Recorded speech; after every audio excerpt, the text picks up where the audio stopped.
Hello everyone, how you doing? It's Clara and I'm back with another board game review, and this time I'm reviewing Mystery House Adventures in a Box. This is from Cranio Creations and it's another escape room puzzle type game. There's a lot of these on the market and I love them, as I think you know, and so I'm always on the lookout for a good puzzle. What's unique about this one is that a little similar to Time Stories, you have your base game which gives you one piece that's important, and then there's a whole bunch of plug-in modules. In this case, the piece that's important is this box. I'll show you how this works, and I'll also talk a little bit about the two modules that come in the base game and tell you what I think about it. So yeah.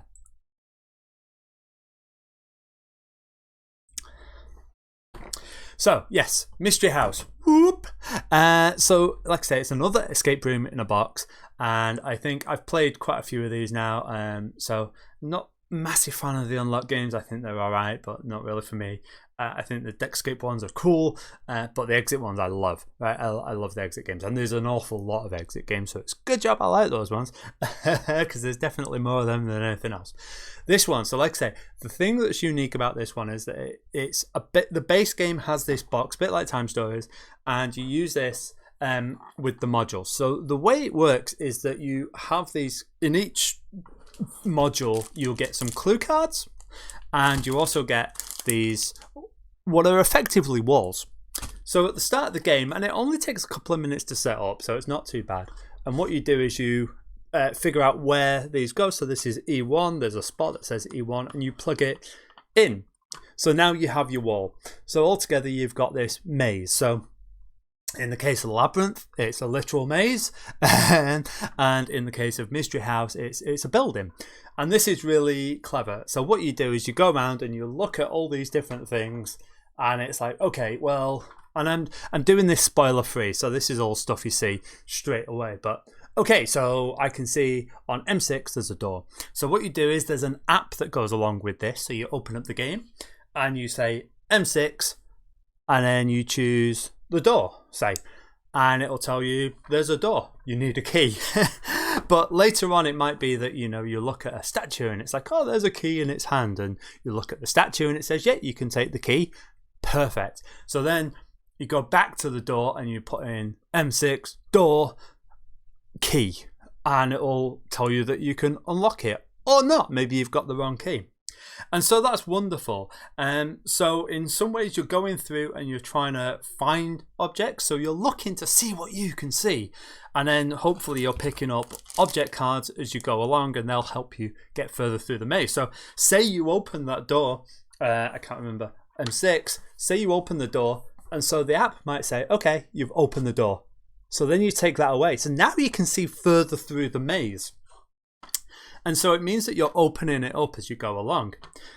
What's also cool is that there's things like windows in here. So, you know, it might be that you can see something. So maybe through that you can see a newspaper on a table.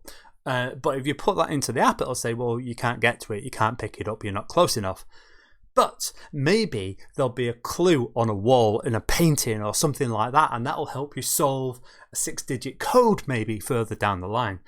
Because that's the other type of puzzle we've got in there. So we're looking for objects, we're trying to find things, and we're using those to open up further doors and things like that. But then also sometimes maybe you've got a padlock with a 4-letter number, so you've got to find the clues for that. And so that's very much your escape puzzle, escape room type bread and butter, right? You know, it's like, oh, I can see this, and so this is the clue. So you might be that you look through a window and it'll give you a clue. Even if you can't reach that newspaper, maybe you can use a clue that's in a painting behind you. I will say that when you first go through it, when you're putting these cards in, if it feels like there's a bit that punches out, punch it out, because we played the Lords of the Labyrinth first. There's only one card that punches out in this. If you don't punch it out, it will slow the game down a fair amount. And I mean, it tells you to do it in the rules, but me, didn't read the rules, so that kind of slowed it down. So yeah, so you've got this mystery, and you're going through, and you're getting further and further into the house of the labyrinth, and you're finding new clues. It's a wonderful system. I really enjoy it. I think that it means that there's different people of different skills can work together. You know, it's not all about brain burning puzzles. It's like it brings in different skills and just being able to spot something sometimes. I'm remembering to look at it. It's like, did we look at that fountain? Did we look at that brick wall that looked like just a brick wall? You want to look at everything. The modules are really good. So Lords of Labyrinth is rated 3 out of 5 by their rating, and the Family Portrait is 4 out of 5. To be honest, I thought they were both fairly similar. Both have got this horror grimdark type theme, and I really enjoyed that, this sort of horror theme. Family Portrait, you're going through a haunted house basically. You go in this creepy old place and you're trying to get through and figure out why the building wants you in. Lord of the Labyrinth, you're trying to get to the middle to find something. And so with this one, it might be that you're talking to it might be that you're talking to satyrs or dryads or something like that and getting clues from this. Whereas in this one, it might be that you're picking up letters and newspapers to find out what happened in this house. What's great is that once you've finished these puzzles, you've not destroyed anything, so you can reset it, put them back in the module. And so it means that I can now let my mum and my niece play this together as well. I don't have to buy a new copy like I do with other games. That's always kind of nice if I can lend it to family and friends who wouldn't necessarily want to buy it. Now, in terms of replayability, so I don't know, I've got a memory like a sieve, so I could probably come back to one of these and I've just completely forgot what was going on, but I'm sure I'll remember 1 or 2 of the clues. The hardness on the puzzles was just right for me. It wasn't too hard, wasn't too difficult.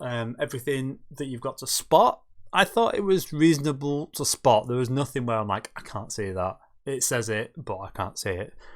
And you'd think that you'd be able to see between the gaps, so maybe you get spoilers, but actually it works pretty well. Like, you can sort of make things out if you concentrate, but if you're not, to be honest, it blocks it out better than you'd think. So it works really, really well. So like I say, the real strength of this is the modules, and the question is, will there be more modules and will they be good, right? So we saw this with Time Stories. There was a number of modules, but the quality went down and down. Now, so far, this base game came out in 2019. The first expansion did come out last year, and there is another one that's been slated for this year, so that's 2. I'd like to see more than 1 a year, but at the same time, I don't want them to be rubbish, right? But I'm quite happy to keep hold of this as more come out, as long as the quality stays good. And so, yeah, I'm really excited to get hold of the first expansion, and the second expansion is going to be a space one, so I'm curious to see what that works as. I'm really excited for that. It works really well with the app. This is, for me, it's quite unique, and I really enjoyed it. I liked how it worked, and the setup isn't too quick or too short. It's fine.